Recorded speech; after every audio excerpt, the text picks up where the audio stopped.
Hi, and welcome to the Becoming Trauma-Informed podcast, where we help you understand how your past painful experiences are affecting your current reality and how you can shift those so you can create your desired future. I'm Dr. Lee, and both myself and our team at the Institute for Trauma and Psychological Safety are excited to support you on your journey.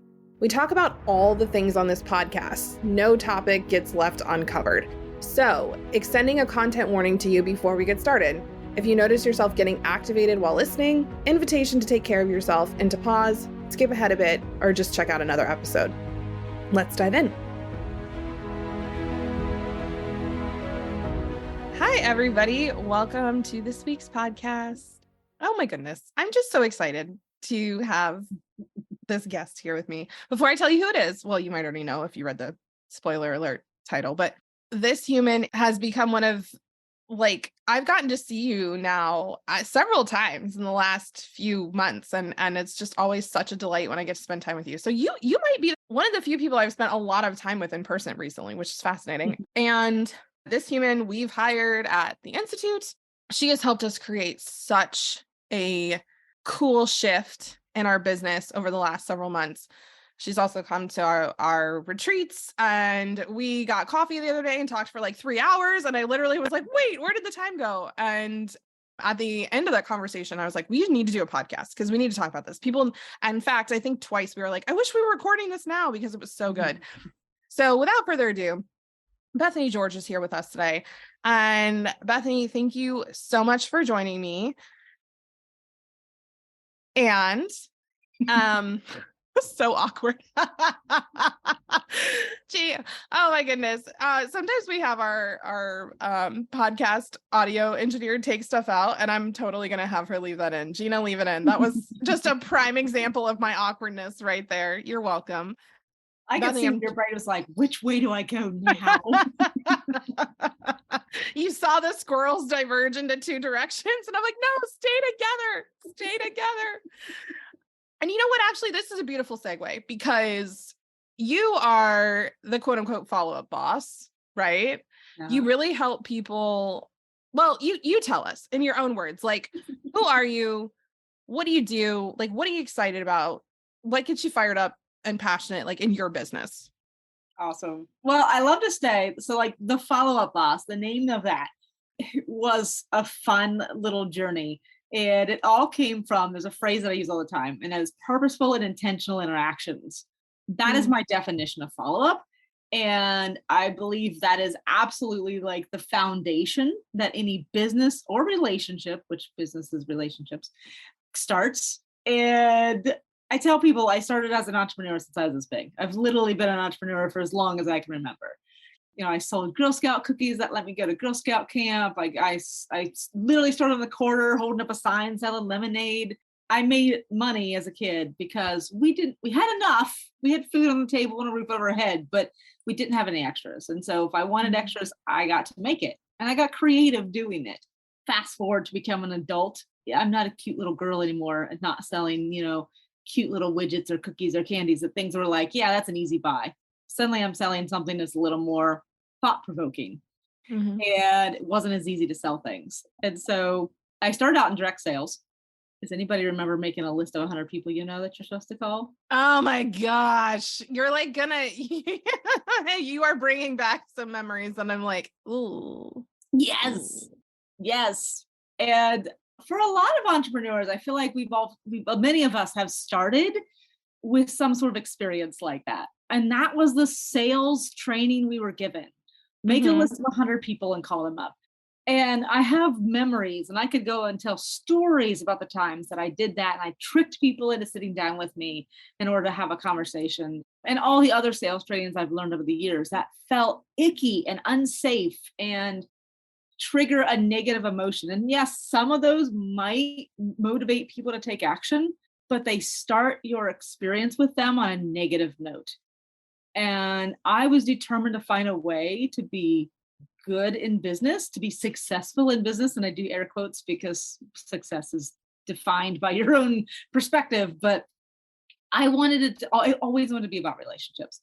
I'm a self-proclaimed extrovert. I love people.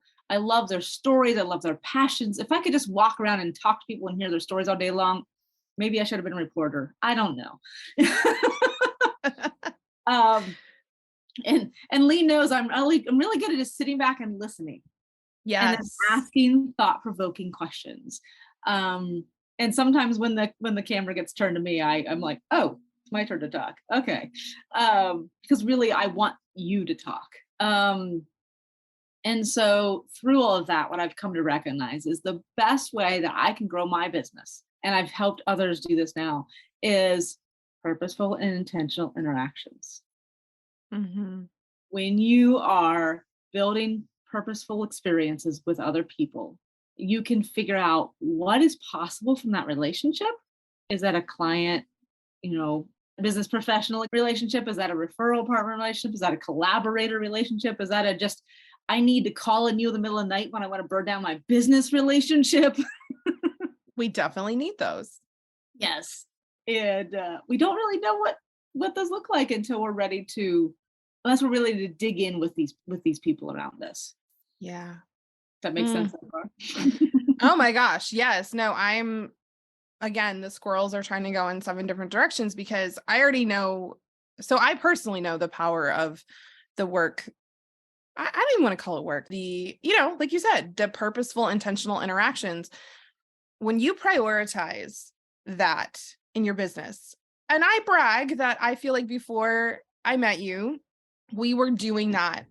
Like that was super important to us, right? Part of being trauma informed and emotionally regulated is that the reason we do that is to be able to stay intentional, to stay curious, right? Because those are states from which we can make more empowered decisions. We can really connect with people. We can hear them instead of hearing like the distortion based off what we've gone through in their words.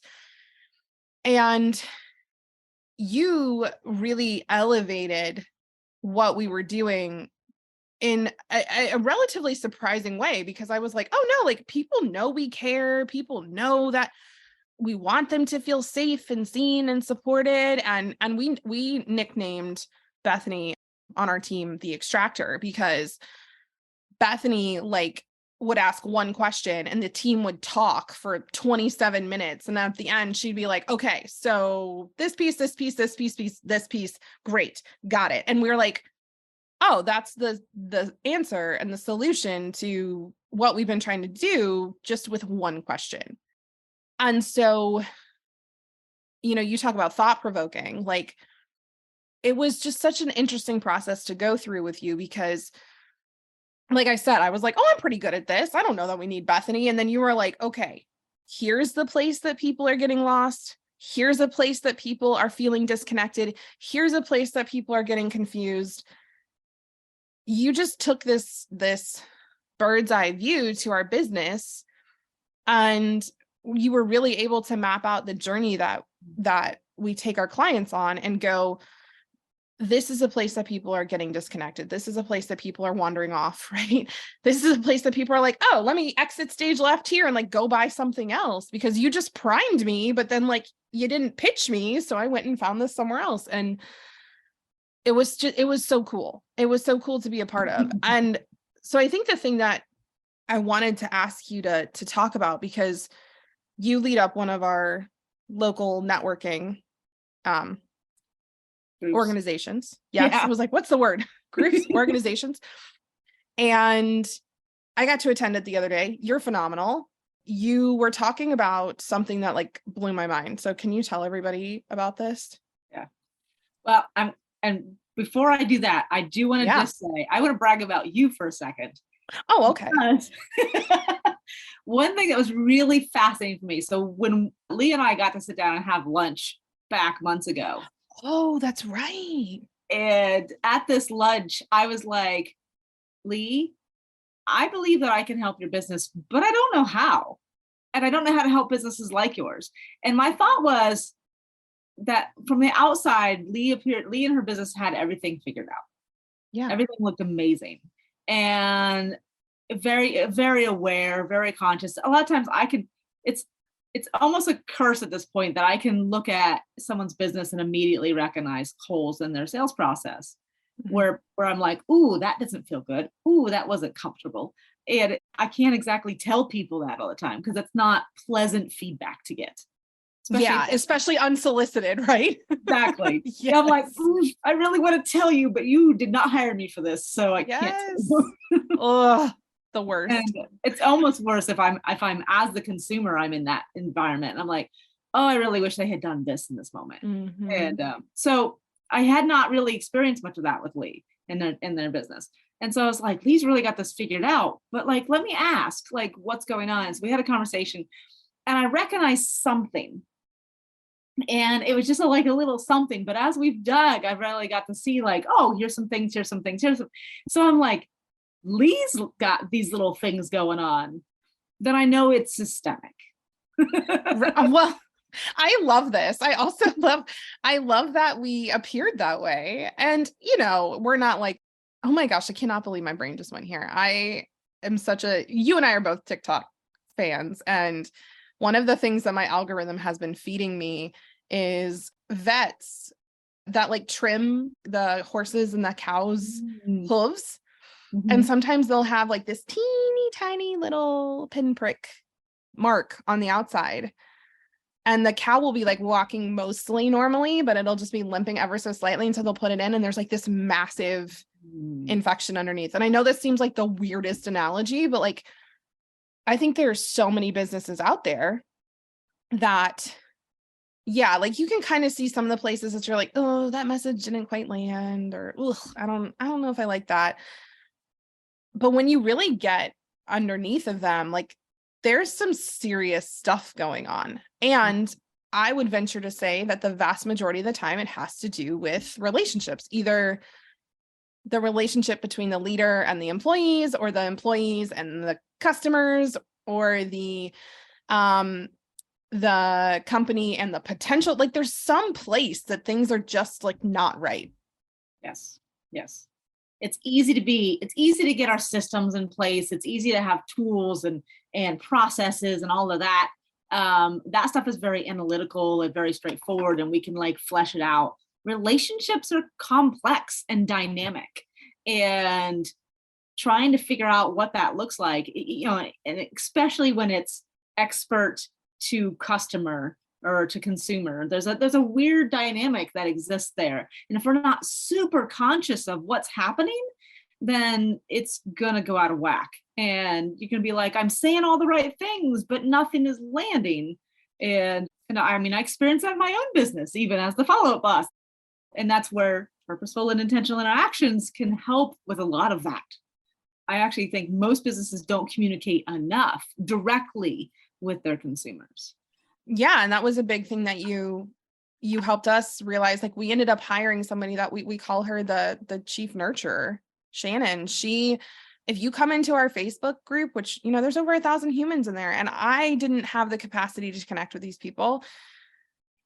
We were like, okay, she's the one. Guess what? Lee gets to come out of some of these places in the business, which if you're listening to me, if you're the CEO, if you've started hiring team, if you've gone from a tiny business to a bigger business, there are places that you as the leader are still at that you need to leave and let somebody else do. And that was a big thing that came out of our consultation with you. And Shannon now adds the humans to the group. Like she took that off of my plate and she does a way better job at it. And then she messages them and she connects with them and she sees what they need. And then she connects them with resources. And it's this really beautiful thing where the people who are coming into the space are they receive so much more nurturing and personal attention. And I don't have to be the one doing it. And I still then feel connected with them because Shannon sends them to a podcast episode or to a masterclass or to something. And then that's where I get to connect. And I want to circle back to this thing that you taught at the networking group. You taught us using Jenga, this really cool thing. Yeah. So like, will you tell everybody? Because I'm afraid I'm going to say it in the wrong order because I keep wanting to say it in the wrong order. I keep wanting to, and I actually tried to teach this to somebody the other day and I was like, just listen to the podcast that comes out in a couple of weeks. and the thing that I believe that you mentioned before we got on the podcast, most of us have heard in business, to grow our business, we're supposed to build relationships. And to do that, we build know, like, and trust. That's what you're thinking of, right? And I have changed that language around because I feel like, when it was created, I want to say 50 years ago, but I realized that was not that long ago anymore. In our lifespans, it feels old. And when it was originally like really became a common phrase in business, it sounds good to say know, like, and trust.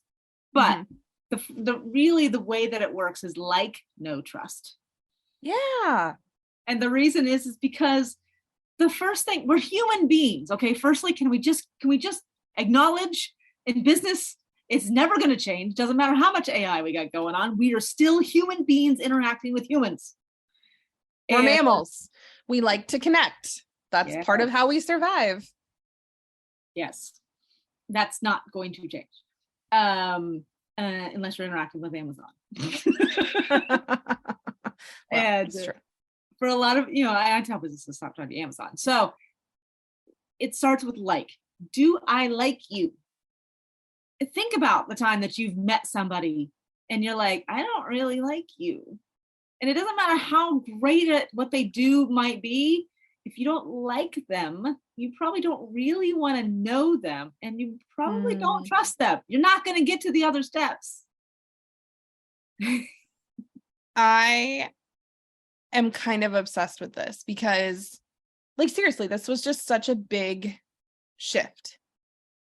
Because when we ended up playing, so you set up this really cool thing where we were at tables and we played Jenga, and on some of the Jenga board or pieces were questions. And I was sitting at a table with 3 other people that, like, we could not have all been more different. I mean, it was fascinating. And one would think, oh, these aren't 4 people that if they met on the street would like decide to trust each other. I don't even think we would decide to like each other. Like, I don't think we'd interact, because if the idea is that we know them first and then we decide if we like them, well, these are people that, I mean, just from an assumptive perspective, because that's what we do as humans, that's how we survive, is we make assumptions, we categorize. And I'm like, I don't think these 3, like, I remember the one human, I was like, this guy's like a software engineer from somewhere that I don't even know where he's from. I know he's not from here. Like, I was just like, this guy, our lives don't intersect. And when you were like, just get to know him, right? Or get like, just see if you like each other. Like, just ask each other questions and listen to their answers and see if you like each other. Focusing on that felt so weird because I've never been like, oh, I get to decide if I like somebody or not. I don't know about you, but I had some very strong good girl conditioning that was like, no, you worry about if people like you, not if you like them. And so we ended up all having so much in common. It was such a fascinating conversation. And one of the human that I was like, oh, he and I have nothing in common. Like, I don't know that I'd ever trust this dude. He ended up telling us a story that was like really traumatic, a recent thing that he had gone through. And so then I was kind of talking with him about some things. And then one of the other humans jumped in and he was like, oh my gosh, I've had something similar to this. And you, like, it would be so cool if, and then it's like, oh, all of a sudden I have coffee dates with all 3 of these humans because we weren't worried about how do I give you all the information so that you know me. We were like, oh, let's just like see if we like the answers to these questions we're asking. Yes. How did you come up with that? I have been noodling on this for a while because there's a way in which I really just look at things from all different angles when it comes to how humans interact with one another and respond to things.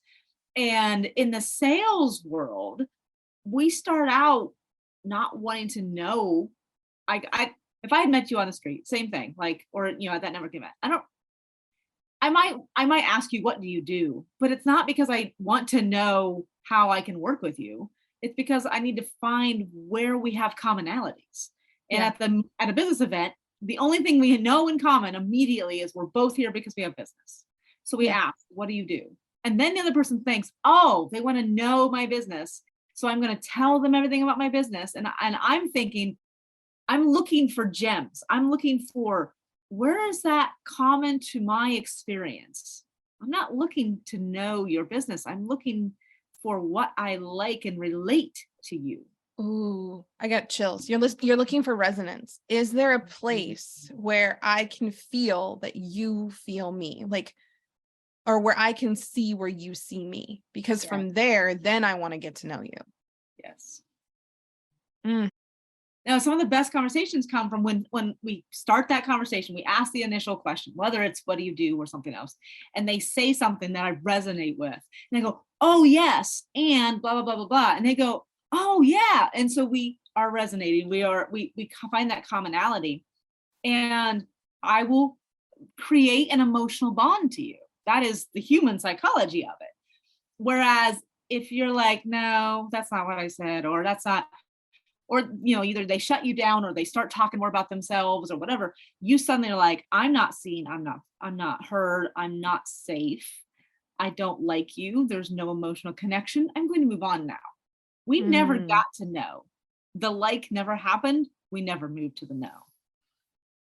And also what I'm hearing is if you focus on the no first, that logical, rational, reasonable part, you're actually less likely for them to like you because they're trying to connect and you're trying to inform.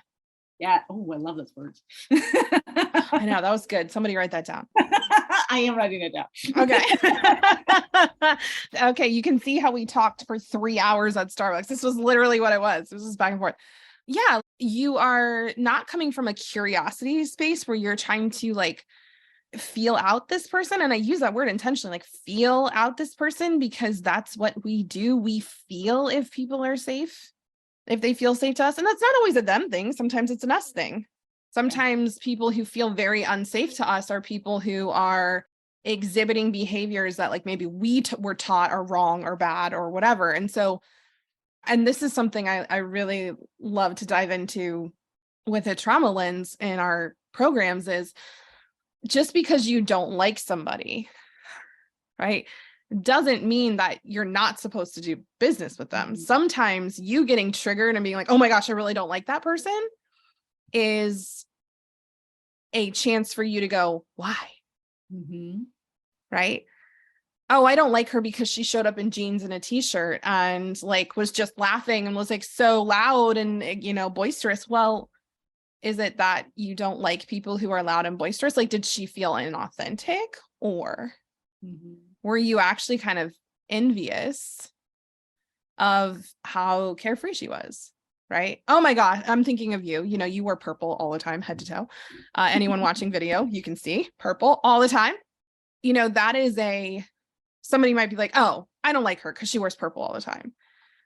Or, head to toe. And also that might be a really good place for them to self-reflect and be like, do I not allow myself to wear what feels really good for me? Is that what's feeling activating here? And so sometimes like that, do I like this person or do I not like this person and why? Exploring that why is super, super clarifying, because maybe you like somebody because you feel like if you stand next to them, you'll be more successful. Well, do I like them then? And if you look at it from that perspective, you can be a lot more intentional about who you get to know and then who you choose to trust. Right. Exactly. Well, and I'll give another example from that same networking event. So I sat down at a table as well, played Jenga with a couple people, and there was a gentleman there. He had attended the previous month, so I met him briefly at the last one. And his business, he's a CPA. So if you know anything about CPAs, immediately they tend to be a little more analytical brained. I tend to be a little more creative brain. So sometimes we initially struggle to find those commonalities. He's an older gentleman. It just felt very like prim and businessy. And so the first meeting I didn't get that like from him. Happened to sit down at a table with him and we were playing the Jenga, asking the questions. And he gave such insightful responses. And he just shared a wealth of knowledge from his longer life of business that he comes from. And what I recognized in that moment was like there was a softening to his kind of persona.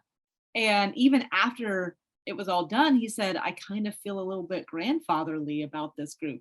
And he was even like, I'm not really sure I would not want to be here because of the way that I can support the business owners here. I was like, that's I was like, that's the best compliment you could possibly give me. And he was, and he was evaluating whether the group would be the right fit for him or not. And he's like, for my business, I don't know, but for me, maybe, like, I was like, oh, I love that. yeah. And I honestly think it can be both, but like, that's one of the things is, again, in business, we separate ourselves. We think there's the business self and there's the personal self. And so, in business, we can only talk about certain topics and we can only do certain things. And we move in this very logical, analytical space that doesn't always feel aligned with who we are and our values. And that was actually one of the things he shared is he said, because I think one of the questions was, what would something that you would do differently now than you did when you were younger? And he was like, I would choose from my heart the things that I do in business. Because there are times when he's like, when I have not, and it didn't work out the way I thought. And then there are times that I did, and it worked out tremendously better than I thought it would be. Because when we move with our heart, we're in alignment. And we're not trying to make something become something that it isn't meant to be. I know it's all very. No, I mean, well, I'm all about that, but there's so much there, isn't it? Yeah, there's so much there.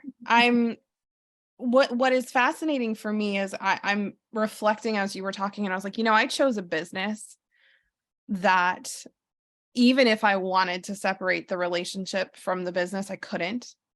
And I think that that's actually, I'm gonna share that as like a flex. Like I really love that, because when we're at that event, I got brave and I was like, okay, I was at this table, but like this other table, but they were playing in Jenga really intense and they all seemed to kind of know each other. And I was like, forget it. I'm going to get up. I'm going to go talk to them. What's the worst that could happen? Right. I sat down and they were like, okay, we all know each other, so we're going to ask you a bunch of questions. And I was like, oh shit. Right. Like all 5 of them were like, we're going to get to know you. And I was like, I kind of love this and also hate this, like at the same time. And they started asking questions. And I said, well, I run a trauma institute. And they were like, okay, what?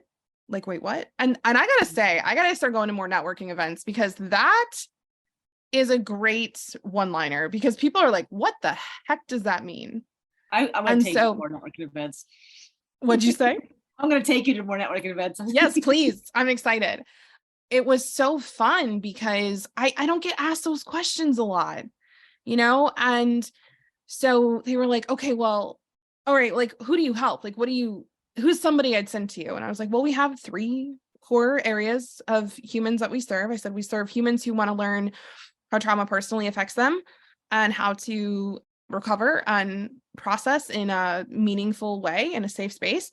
I said, we help caring professionals who want to understand how to be more trauma sensitive and trauma informed with the people that they care for and they support. I said, and then we help businesses and organizations through our business collective and consulting. We help you make sure that your employees and your customers love being a part of your organization and keep coming back and keep referring. And which dovetails so beautifully with what you do. And I said that out loud and I was like, I've never said it out loud like that, but that's really what we like. There's 3, and I was like, oh, Bethany helped us develop this. I was like, I can say this so clearly, right? Individuals, caring professionals, and business owners, and like leaders of organizations. Like, I can say that so clearly because of how you came in and really looked at our business and you're like, okay, this is amazing. You're helping all these people. And the number one problem is people don't understand where they fit in, where they get plugged in. They know that you can help. They just don't know how you can help them. I would say that has to do with the resonance piece, right? People are like, oh, this is what we had was a lot of people who said, this is so cool. I love what you're doing. And then they move on. And how does it resonate with me? Yeah. Because they're that personal resonance piece was missing. And so you helping us define that was such a shifting point, because now people are like, oh, okay, well, what if I'm 2 of those things or 3 of those things? I'm like, well, then you have a lot of options. So let's chat. Right. And instead of going, oh my gosh, what do we do? Instead, if somebody goes, well, I don't know where to start, I'm like, let's have a talk. Like, let's chat. Mm-hmm. And one of the things I love, like with Shannon available there too, it gave somebody to talk to. again, so often businesses are all about like automating all these processes and having these funnels that they shift people through. And then people just feel kind of like cattle pushed through these pipelines. And they're like, but I don't want to go that way. I don't know if I'm ready to go that way. And so they resist in it. And then the business owner's like, why is no one converting? And I'm like, because you aren't talking to the people. They don't know that they can go that way yet. They're not ready to move that way yet. Yeah. I mean, I think you and I both came up in business in the era of like where people were trying to create passive income. And I think a lot of people, again, I actually was just reading about this. It's so funny. I think I've quoted this book 6 times today, but I'm reading The 48 Laws of Power by Robert Greene. That is an intimidating appearing book, but actually if you take it one lesson a day or every other day, it's very easy to get through in 2 months. But the lesson today, they were talking about people who try to get something for nothing will always pay more. And I think that this really comes in here because a lot of business owners go, how can we do the least from a connection standpoint and still make the sale? Mm-hmm. And in my opinion, and I'm curious if you agree with this, people who try to do the least from a connection standpoint and the front end are almost always going to end up paying more on the back end because those customers do not feel deeply connected to your work and they leave. And then you have to find a new customer. So you have to consistently be doing lead generation. And I know this is something you've talked about. You have to always be doing lead gen instead of like mining the leads you already have for the gems and finding them and being like, okay, you know? So I'd love to hear your take on that because it's almost like playing the long game, right? Mm-hmm. Well, a great example of this I can pull from when I was working corporate sales for a digital marketing company. And even though they told me to go out there and build relationships, they still had expectations for me to meet with dozens of people a week and close sales as quickly as possible. And what I learned very quickly in that business was if I walked into a business, their ideal client was a brick and mortar business. So say I walked into a local bakery and the business owner was in. Hi, I'm Bethany. I work for a digital marketing company. I want to tell you about how I can improve you being found on Google. And they go, all right. I'm like, cool. Can we meet tomorrow? Absolutely. So we meet the next day at noon. I sit down with her. I do the presentation. She goes, all right, sign me up. That seems awesome because I just got a sale. Now, firstly, she's probably going to buy the lowest package because she really doesn't know what I do. She doesn't really trust me because she just met me. But some reason, something made her take action. Now, what's going to happen is that she's not going to get results right away because very few things do. And it takes time. And she hasn't built that trust. She doesn't really know what to expect. So 2-3 months on the road, she's going to cancel. And she doesn't want to talk about why. She just wants to be gone. Don't pressure me into staying. I'm leaving. I talked to somebody else and I'm going to sign up for that. Versus when I talked with a business owner over the period of months, I showed up, I chatted with them, I found out what their business needs were. I found out how they were struggling to pay the basic bills or whatever. Like I really got into, and they were vulnerable with me, and I shared some expertise, and they finally say, all right, Bethany, I trust you. I'm going to invest in this. Help us make this work. And we dig in and we get them plugged in and we find the right package to get the results that they need in the time that they need it. And they trust me. And so they're going to stick out to make sure it works. And it's the same thing for this networking group. This networking group I'm leading is, for me, it was the biggest investment I've ever put into any networking group I've been into. And I chose it because I want to be invested in this group and I want the people in the group to be invested in the group. I have been to so many networking groups where people just show up, business cards in hand, going, who's buying from me today? That is their mentality. Who am I going to get to buy from my business today? And that, the same thing. Like, I have a fun, and anyone's listen, you can look this up. I have a fun little video on YouTube where I'm throwing fake money around. Oh yeah. Talk about if you're just meeting, like those initial connections are very cheap, for lack of a better word. I mean, I use $1 bills as the example. You can meet hundreds of people at networking events or find leads online or get people to add to your email list. But what is the quality of those connections? You make the value when you invest in them, when you nurture them, like seeds that you plant in the ground. How well you take care of those seeds will determine the value that they will give to you in the harvest. Yeah. Ooh. And if I might add on, one of the things that I had to really wrap my brain around after coming out of direct sales and then being taught lots of different ways of selling that never quite landed, and to now where I would say, like, so just as an example, we added on a upgrade to our last program we did, Thought Leader, and we ended up opening up 5 spots and they sold in like 2.5 days. And then we opened up another 5 and they sold in like, by the end of that first week, in 7 days, we had 10 spots filled. That was, I can't remember, over $10,000 in sales, right? And the wildest part about that was people were like, how did you just do that? And I was like, because I wasn't focused on the sales. And I know that seems so weird. I had to stop focusing on the sales. I don't care about the sales. I care about the connections. I care about when we are done interacting each and every time that you're like, oh, that was great. And sometimes my clients are like, that sucked. And also that was great, right? Because it's not always sunshine and roses in the trauma world, but they leave. Impactful. Yes, they leave having impact from that connection. And it has been wild to see the results from that. And the reason I talk about, this planting the seeds and nurturing the seeds is sometimes you're going to plant a seed and you're going to nurture the seed and it's going to take 4 times longer to grow than it's supposed to. Or you thought you planted apples and it pops up and it's an orange and you're like, what? Like, what is this?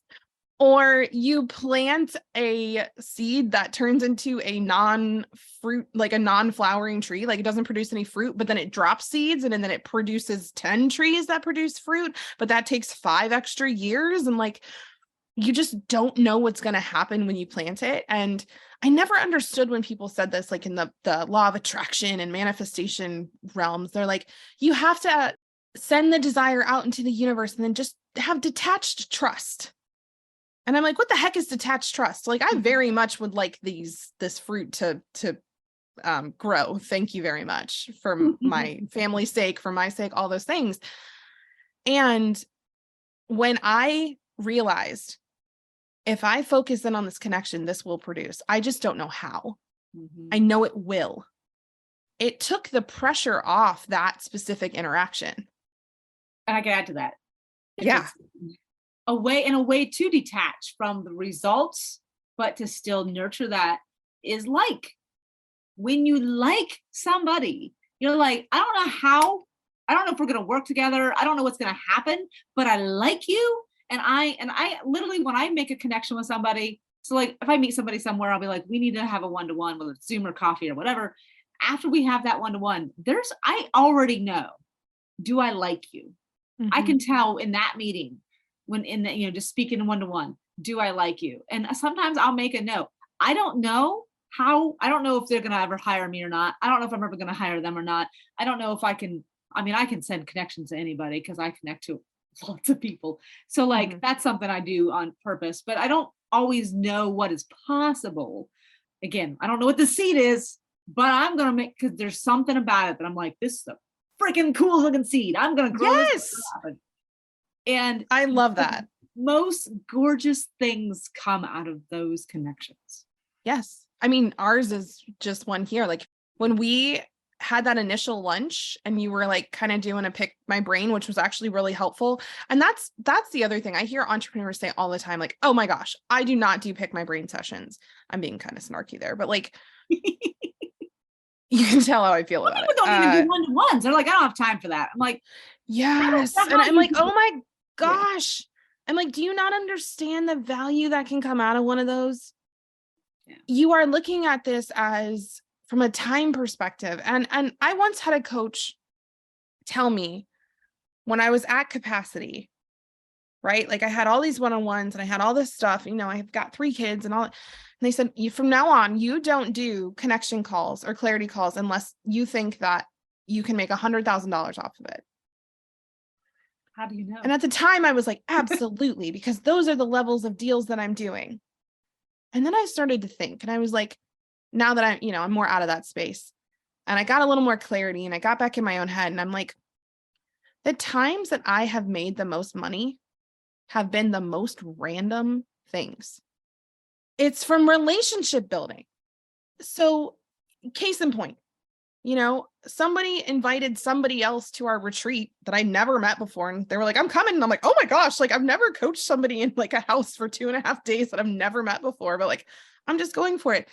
She and I now have the most amazing connection. The things that we are planning on doing with each other I can't even talk about them. They are that amazing. And when they come to fruition, I will be shouting them from the rooftops. And also, if I had been like, I only want people I know at my retreat. Like, I'm not going to trust myself here. I'm not going to trust that she's looked at my stuff and she likes me. I'm not going to get to know her better. Or maybe if I hadn't paid that much attention to her at the retreat because I don't know her as well. And I see people do this kind of stuff all the time. They're like, well, I don't know this person. I don't know what this person is capable of producing. So I'm not going to spend my time and attention here. And I think you are so on point of, is this somebody I resonate with? Is this somebody I vibe with? Is this somebody that I think I don't know where it's going to go, but this could be really freaking cool. And, long circle back to what I was saying about you. When we met, I had no idea this was where we were going to end up. Right. All I knew was after that initial conversation, I was like, I got to work with her. But up until that point, I hadn't connected with you enough to know if I liked you. Mm-hmm.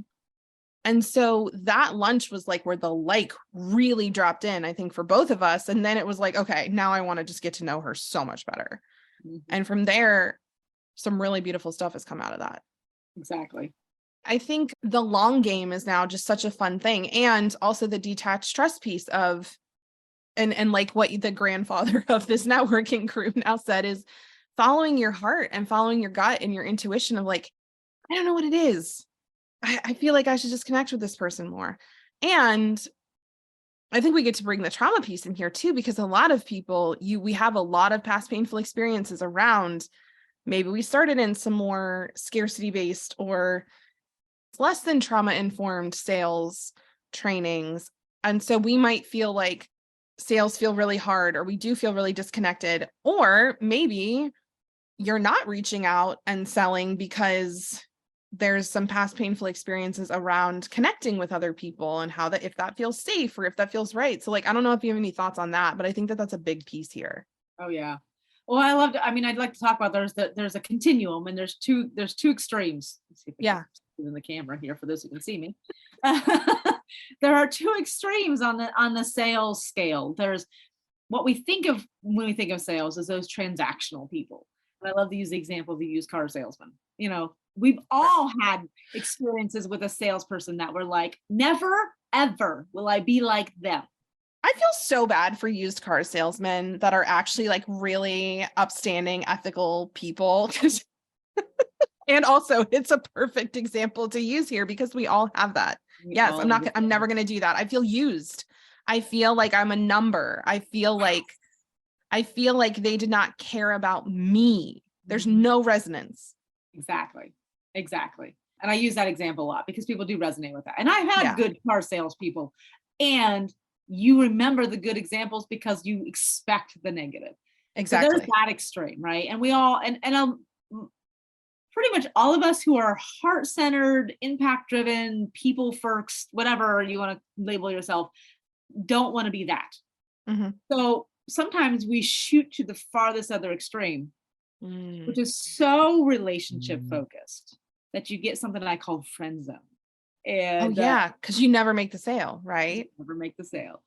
And what's really interesting is I've attended, and I've heard from other people who have attended, again, networking groups where they are pushing to that other extreme.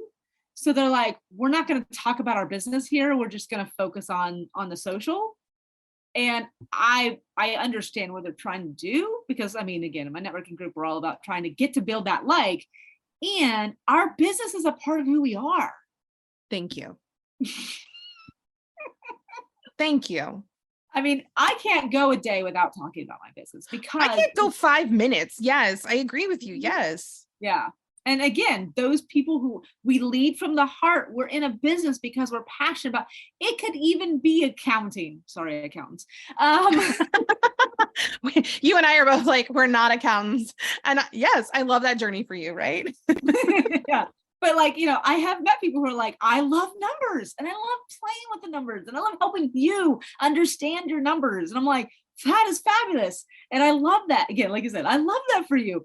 And if that's what they're passionate about, they're driven by their heart. And I was like, don't you ever go to an event and be afraid to talk about what you do. So we get to recognize how all of those things apply. And really what makes the difference, I'm going to go back to my phrase, is purposeful and intentional interactions. Yep. Build like. Once you acknowledge the like, then you can shift into know. And they're gonna, what we do to make money is a part of who we are as well. My partner works in a corporate job, and it's based on his skill set. So it's still who he is. It's not all of who he is, but it's a big piece of who he is. So when we deny ourselves the ability to talk about our business or our jobs or whatever, we are still denying a part of ourselves. And so we find that harmony of who we are as personal oriented people and business oriented people. And when we're having those conversations, we act with curiosity. How do you be curious about the other person? And it'll spark curiosity in them. I'm having a light bulb moment, because I realized that the time that sales really became easy is not just because I started focusing on the relationship, but I stopped making it weird. And what I mean by that is, so many of us, when we go to talk about our businesses with other people, we make it weird, right? Yes. Because you're like, oh, well, like, how do I say this thing so that they want to hear it? And how do I talk about this? Because I know some people don't want to hear about our businesses at all. And I see people do this stuff on social media all the time. They're like, oh, well, I never talk about my business on social media. And I'm like, why? And they're like, well, I don't want to bother people. And I'm like, okay, let me take a breath. If anybody's watching, I just grab my head, like, let me take a breath, because I get so stinking excited when I hear other people talk about things that they are passionate about, when I can feel them. I don't care if you are telling me about something that I absolutely do not care about, right? Numbers, not my jam. Accounting, not my jam. Mm-hmm. If you are stoked talking about it and I get to just watch your face light up, I'm so here for that. I want to get to know more. And plus I'm thinking, wow, I hate numbers. How do I hire you? Because it sounds like you're going to love working with mine, right? The reason I hired my CPA, our CFO is what we call her, Alexis, is because she was the first person that was like, I get turned on by money. And I love when people have money trauma, or they've worked with super old school shamey accountants before. And your stuff's I love getting in there and helping you get stuff sorted out and helping you feel empowered about this. And I was like, okay, but I have a lot of money trauma. And she was like, bring it. Right. And I was like, wow, okay. She's actually excited about the very part that I'm feeling scared about. And so that makes I feel seen. Right. And so many people make it weird. They either think, and I think both of these are, you're externalizing and going, what does this person need to hear so I can make the sale? But you don't care about them. And the other one is, how do I avoid talking about things that this person doesn't want to hear? Mm-hmm. Mm-hmm. And that harmony is, my business is something that I'm excited about and that I am passionate about and that I could talk for hours about. And by the way, if you don't feel that way about your business, maybe we should talk, because you get to feel that way about your business.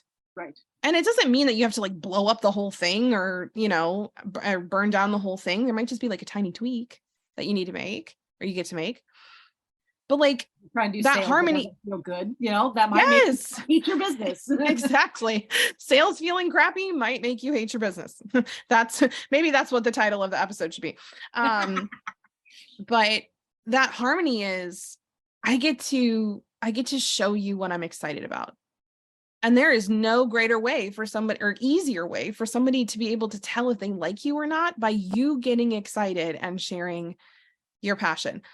I put a lot of content out. I sell a lot.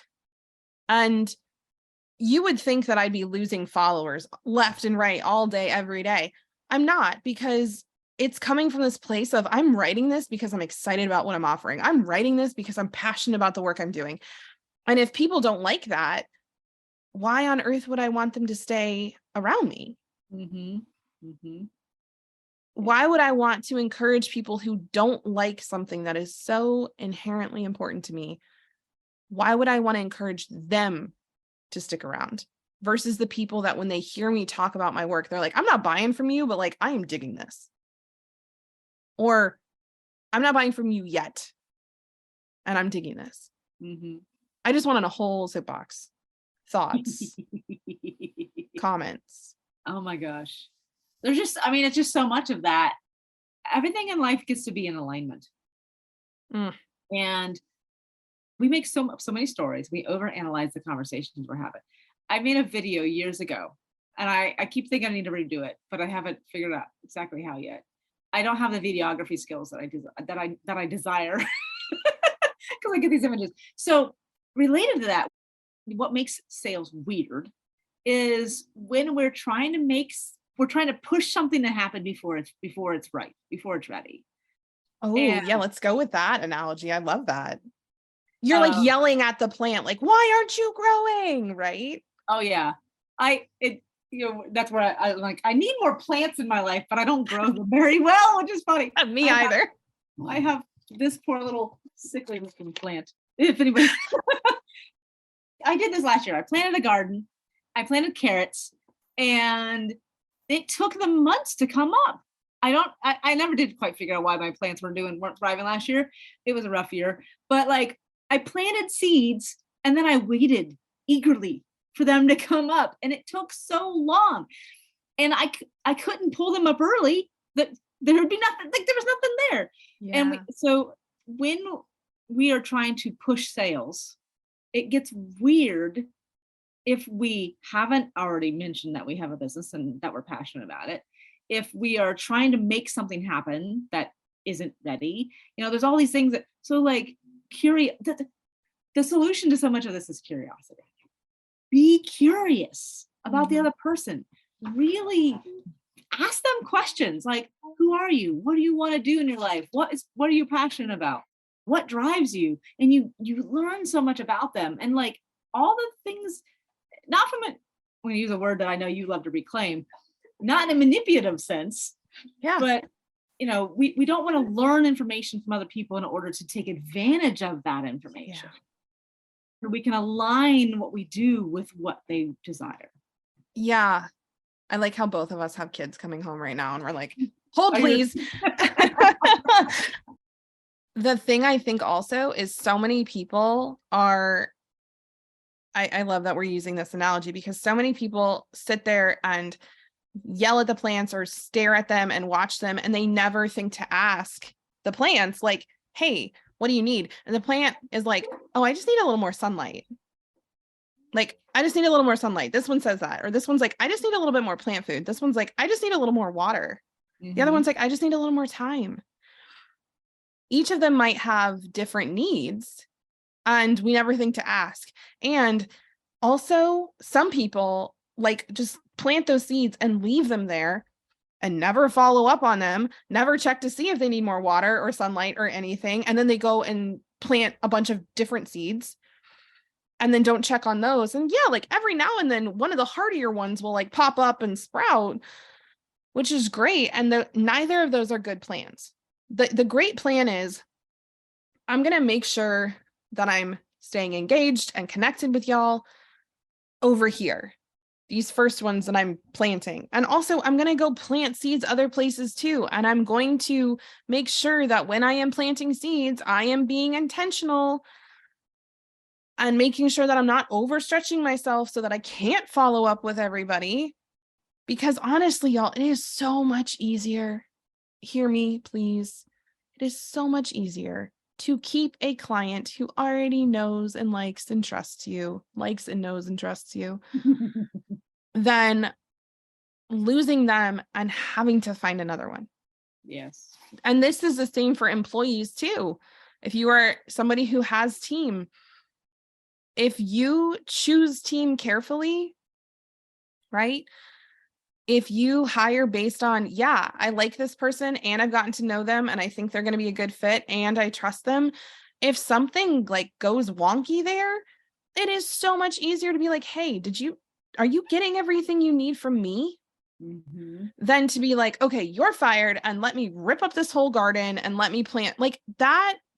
Yes. I see a lot of entrepreneurs and business owners do that too, where they say hire fast. What do they say? Hire slow and fire fast. And I'm like, no, hire fast and fire slow. Did I get that right? Yeah.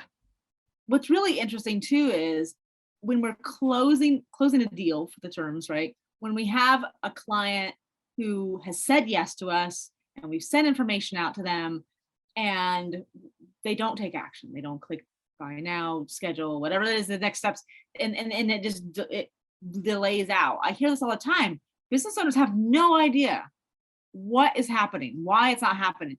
And sometimes they'll be like, it just must not have been a right client. Did you consider that you'd given them all the information they need? Or what else is happening in the background? Or maybe it's not in the time frame that you want it to be in isn't their time frame. Thank you for bringing this up, because this is actually something, and this is a great segue because I just looked at the clock and realized we've been talking for an hour. This is what happens with us. We're putting on at the Institute, we're putting on a trauma sensitive entrepreneur 1-day event on May 5th. We're going from like 9:30 a.m. to 6 p.m. Eastern. And yes, if you're not in that time zone, there's replays and we have a whole private Facebook group for several weeks after, and it's going to be awesome. And the reason I share that is because we are going to be specifically talking about how you follow up with people, and we call it setting containers, right? People, we didn't talk about this last piece, trust. One of the biggest pieces for trust is that you set things up in a way that people know what to expect next. I know y'all can't see, Bethany's emphatically nodding right now. My head's going to fall off. People like certainty when they do business with you. They want to know that you're going to do what you say you're going to do, and they want to know what happens next. And if you don't set that up, if you make assumptions about what should happen next and don't ask questions about what they need to move forward, that is a huge place people lose a sale. And I'm really excited because Bethany's going to be part of this. We're doing an upgrade to the Trauma Sensitive Entrepreneur where you get to come into a sales and money workshop with us for 3 hours where we look at your personal sales process, and we talk through all of these pieces individually around maybe what's come up for you around, I don't even like saying closing sales, but having sales come to fruition, contracts, all of those things, how you do those things. And it's a very exciting part. We are going to be having an in-person event in late October here in Columbus, the Trauma Sensitive Business Conference, and you get a ticket to that, and you get to have dinner with me, and hopefully Bethany will be there too. And we can talk about like the follow-up for your business and how you put the relationships back to the center of your business, including your relationship between yourself and your business, because you do get to really love it. So I just want to say thank you, Bethany, for coming on here and just having this awesome chat back and forth. And I want to personally y'all, if you've been listening to this podcast for a hot minute, I know that you at least like me, if not know and trust me, like go hire Bethany. If you, or at least have a one-on-one with her, I have a lot of people come on here that, we always encourage y'all to work with the humans that we have as guests. And Bethany, if I had to pick one that's been like the most impactful for our business in the last year, the most impactful for the Institute, it's her. So as from a consultant perspective, so hire her, just do it, or at least get to know her better. See if you like her. Anything else you'd like to add, Bethany? I think the only thing I would add to that is I try to provide a lot of value because I want to build like no trust with people. I want to nurture the relationship. So, if you've listened to this podcast and you're like, oh my gosh, I resonate with this, come find me. I'm on most social media platforms as by my business name, The Follow Up Boss or Bethany George. I try to put a fair amount of content out there so people can kind of get a feel for what I do.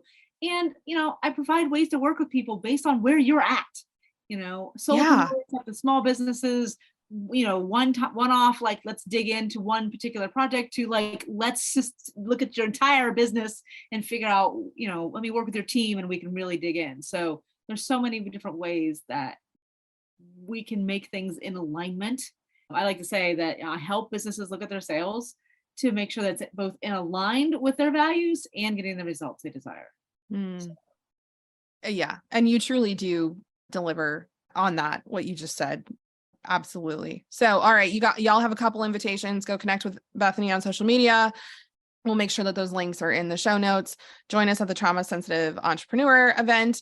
And if you were like, ooh, that upgrade sounds fun, you can go ahead and just send us an email. That's down in the show notes, hello@institutefortrauma.com, and be like, I want an upgrade spot. And if there are some still available, we shall chat and connect about getting you in there. So, Bethany, you're amazing. I love you. Thank you for joining us. Always love it. Love our chat. Bye, y'all. Thank you so much for listening to today's episode. Invitation to head to our show notes to check out the offers and connections we mentioned. Or you can just head straight over to institutefortrauma.com and hop in our email list so that you never miss any of the cool things that we're doing over at the Institute. Invitation to be well and to take care of yourself this week, and we'll see you next time.